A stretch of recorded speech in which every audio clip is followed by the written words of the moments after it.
좋아요, 구독!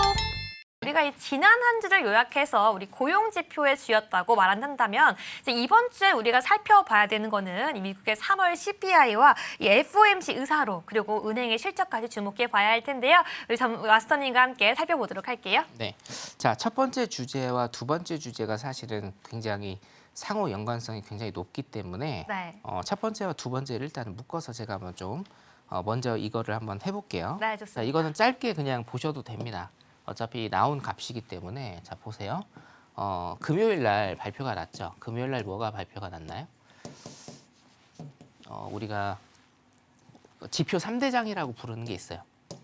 누가 부르냐? 이제 제가 부르는 지표 3대장이 있는데 첫 번째가 비농지표입니다. 비농업 부분 고용지표, 비농지표.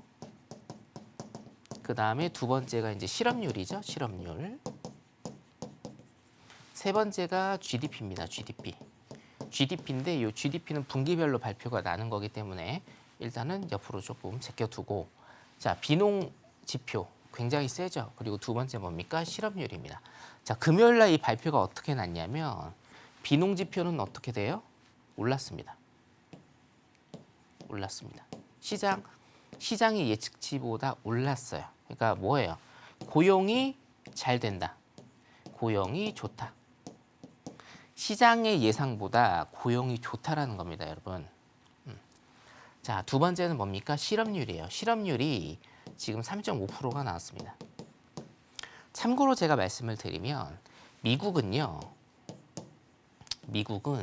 실업률 4.0%가 거의 완전 고용의 형태입니다. 이게 완전 고용이에요. 자, 완전 고용이라 함은 여러분 뭐를 뜻하냐면 내가 일을 하고 싶어요. 그러면 모두 다 일을 할 수 있는 그 고용 상태입니다. 어차피 실업률이 0%가 나오지는 않습니다. 예를 들면 우리나라 같은 경우에도 18세 이상은 뭡니까? 노동계층에 속하는데 노동 인력에 속하는데 대학을 많이 가죠. 그렇기 때문에 자발적 실업 같은 걸로 일단 잡히거든요. 그 실업률 같은 경우에는 제로가 나올 수 없어요. 그래서 미국 같은 경우에는 4.0%가 완전 고용의 상태라고 일단 우리가 부르는 수치인데 지금 이게 3.5예요. 저저번 달에는 3.4였어요, 여러분. 자, 제가 월요일 날 지난주입니다. 지난주에 우리 구인이직 보고서 지난주 수요일이죠. 수요일이죠. 구인이직 보고서에 대해서 제가 설명을 드렸습니다. 자, 노동 지표 굉장히 중요하다. 구인이직 보고서 정말 중요하고 비농지표 실업률 전부 다 중요하다라는 겁니다. 구인이직 보고서에서 제가 뭐라고 말씀드렸나요? 지금 2대 1이 1.7대 1까지 내려왔다. 그죠? 이 앞에 거는 뭐예요? 나를 원하는 기업. 자, 이게 줄었음에도 불구하고 일단은 시장의 예측치보다는 고용이 좋게 나왔고요. 시장의 예측치에 반해서 실업률은 낮게 나왔습니다. 자, 여러분, 인플레이션을 꺾기 위해서 자, 개론적인 거를 제가 좀 할게요.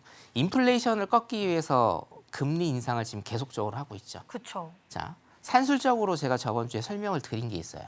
CPI 기준, 이번 주 CPI 발표하죠. CPI 9.1까지 갔습니다. 9.1%. 거기에서 지금 6.1%인가요? 6.1% 정도죠. 예. 네. 여기까지 3% 내리는데 어떤 일을 했죠?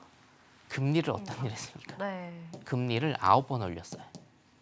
그렇죠, 여러분? 1년 넘게 금리를 9번 올렸습니다. 그 다음에 뭡니까? QT도 했습니다. 긴축도 했어요. 이 모든 것을 다 이렇게 했을 때 3% 내렸습니다. 자, 보세요, 여러분. 흡사 이거는 이거하고 같아요. 우리가 어떤 수학을 못하는 학생이 있는데 평균 한 20점을 맞습니다. 근데 이 학생이 정말 열심히 공부를 해서 70점, 60점, 70점까지는요. 쉽고 간단하고 빠르게 오릅니다. 그렇죠? 자, 근데 원래 수학을 97점, 98점 맞는 학생이 있어요. 이 학생이 수학을 100점 맞기 위해서는 어떻게 해야 됩니까? 엄청나게 많은 시간과 노력이 필요하죠. 똑같습니다. 이 물가도 사실은 똑같거든요. 물가 같은 경우에도 저항이 있어요. 하방에 대한 저항이 있습니다. 하방 저항이 있어요. 무슨 얘기냐? 여러분, 물건값이 오릅니다. 그럼 그거 내려가나요? 잘 내려가지 않죠. 여러분들 라면 좋아하십니까? 네. 저 라면 굉장히 좋아하는데 라면값 한번 올라요. 그럼 내려가나요? 안 내려갑니다. 네. 조세하고 똑같아요. 물가는 하방 저항이 있기 때문에 물가 잘 안 내려갑니다. 자, 그러면 우리가 9.1에서 6.1까지 내려갔는데 여기에서 뭐를 했어요? 9번의 금리 인상. 이 기간은 13개월이 걸렸고요. 긴축도 했습니다. QT도 했단 말이에요. 그러면서 뭐예요? 고통스럽게 했는데 자 보세요.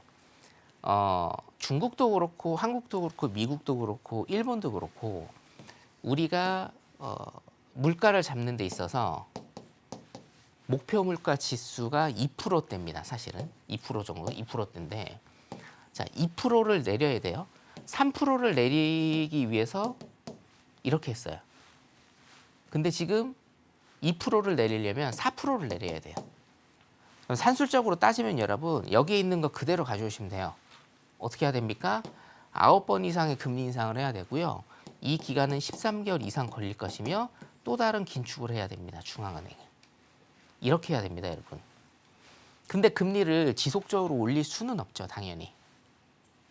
자, 금리를 지속적으로 올릴 수 없기 때문에 그러면 여기로 가는데 무엇이 필요하냐? 바로 뭡니까? 소비 억제가 아니라요. 소비를 아주 박살내버려야 되죠. 원초적으로 제가 설명을 드리면 소비 억제는 경기 사이클의 1번에서 그냥 하면 됩니다. 금리 인상으로 인한 소비 억제, 물가 하락. 2번 사이클은 뭐예요? 소비를 완전히 박살내야 된다. 그러면서 뭡니까? 기업의 생산 활동이 줄어들면서 해고, 대량 해고가 일어나고 기업의 구조조정, M&A가 일어나면서 뭐예요? 실업률이 상승되면서 인플레이션이 잡혀간 과정이다. 이거예요. 이게 핵심 포인트예요, 여러분. 자, 지금 경기 사이클 제가 조금 크게 그려드릴게요. 경기 사이클 1번과 2번이죠. 지금은 경기 사이클이 2번이라고 제가 항상 강조드리죠. 제가 5개월 동안 지금 여러분들 이거 설명드리는 겁니다. 첫 번째 뭡니까? 금리 인상을 통해서 소비와 물가를 억제시킨 다음에 이게 뭐예요? 이게 1번이라고요. 그 다음에 2번 사이클은 어떻게 해야 된다고요? 아직 물가가 다 안 잡혔으니까 2번 사이클은 어떻게 해야 돼요? 소비를 박살내면서 실업률의 상승이 불러오면 여기에서 뭡니까? 물가가 잡히는 겁니다. 이게 2번 사이클인데 지금 이게 뭐예요? 미국은 고용이 더 늘었어요. 예상보다. 그 다음에 뭡니까? 실업률이 더 높아져야 되는데 실업률이 낮아지는 겁니다. 자, 제가 수치를 제가 작년에 한번 조금 설명을 드린 적이 있는데 분석값에 대한 수치를 제가 설명을 드렸습니다. 이거는 제 뇌피셜이 아니고 분석값입니다. 실업률은요, 여러분, 인플레이션이 잡히려면 최소한 6에서 7%가 돼야 됩니다. 최소한 6에서 7%의 실업률이 나와야 뭐예요? 필립스 곡선상에서 여기 뭡니까? 실업률. 여기가 물가죠? 실업률이 6에서 7%가 잡혀야 뭐예요? 물가가 잡히는 겁니다. 물가가 내려가요. 자, 실업률 6에서 7% 나와야 됩니다. 근데 지금 뭐예요? 계속 내려가고 있어요. 완전 고용을 깼습니다. 완전 고용 이상이죠. 그래서 시장이 침체를 예상하고 있는 거고, 자, 여기에서 앞으로 좀 가겠습니다. 네. 첫 번째 이슈 보면, 자, 이번 주에 뭡니까? CPI 발표 나고요. 기업 실적 시즌이죠. 특히나 은행주들. 그리고 뭡니까? 의사록. FOMC 의사록이 지금 나오는데 FOMC 위원들이 어떤 얘기를 했는지, 지금 금리를 어떻게 할 것인지에 대한 그 의사록이 발표가 됩니다. 근데 사실은요, 여러분, 이거는 솔직히 그렇게 크게 중요하지 않아요. 그렇게 크게 중요하지 않아요. 자, 시장이 지금 여러분들이 시장에서 주목을 해야 되는 건 뭐냐면요. 금리를 1회 인상하는가, 2회 인상하는가, 아니면 금리 동결을 하는 건가. 이게 중요할까요? 금리 몇 번 올리는가 중요할까요? 절대 중요하지 않습니다. 여러분들 이제는요, 현실을 조금 직시하시는 그런 인사이트를 가지셔야 돼요. 뭐가 중요한지 제가 지금 답을 드릴게요. 자, 여러분. 금리를 지속적으로 지금 올릴 수는 없어요. 지속적으로. 이게 지속적으로 안 올리고 물가를 잡으려면 제가 방금 전에 말씀드렸죠? 실업률이 올라야 돼요. 근데 실업률이 안 오르지 않습니까? 실업률이 안 오르는 상태에서 고금리가 지금 유지가 되고 지금 뭐예요? 경기 침체에 대한 우려가 있고 저는 이게 상반기 지나면 침체를 선언한다. 침체가 온다라는 입장을 지금 계속적으로 견지를 하고 있죠. 자, 그러면 더 이상 금리를 1회 올리냐, 2회 올리냐, 3회 올리느냐, 동결을 하느냐 이게 중요한 게 아니에요. 지금 이 시점부터 여러분들이 제 방송을 보시면서 인사이트를 길리셔야 될 건 뭐냐면 바로 뭡니까? 스태그플레이션입니다. 고금리가 유지되고 고물가가 유지되면서 경기가 침체되면 뭡니까? 스태그플레이션이 오는 겁니다. 그럼 이거 어떻게 된다고요? 고금리가 계속적으로 유지가 되기 때문에 여러분들의 가처분 소득은 낮아집니다. 여러분들이 쓸 수 있는 돈이 많이 줄어든다는 얘기죠. 가처분 소득 낮아지고요. 고물가가 유지돼요. 고물가가 당연히 유지되니까 뭡니까? 가처분 소득이 줄어들죠. 똑같이. 자, 고금리, 고물가. 이거 포인트 제가 잡아드리면 고금리는요. 금리 상단해봤자 5%에서 6%입니다, 여러분. 거의. 5.5% 정도. 지금 5%잖아요? 5.5% 정도 잡으시면 돼요, 금리 상단은. 5%든 5.5%든 6%든 이제 상관없어요, 여러분. 이게 유지되느냐 안 유지되느냐가 중요한 거예요. 유지될 거라고 봅니다, 고금리. 최소한 금리는 4.5% 이상으로 올해 말에서 내년까지 일단 유지된다라고 보고 고물가 같은 경우에도 여러분 뭡니까? 지금 CPI가 6.1 기준으로 내려가기는 내려가요. 근데 어때요? 굉장히 더디게 내려가겠죠. 고물가 4% 정도. 4%의 물가도 여러분 굉장히 높은 겁니다. 지난 10년 동안 물가의 평균 상승률이 4에서 5%였습니다. 4% 이상의 물가도요, 굉장히 고물가예요. 그 다음에 플러스 뭡니까?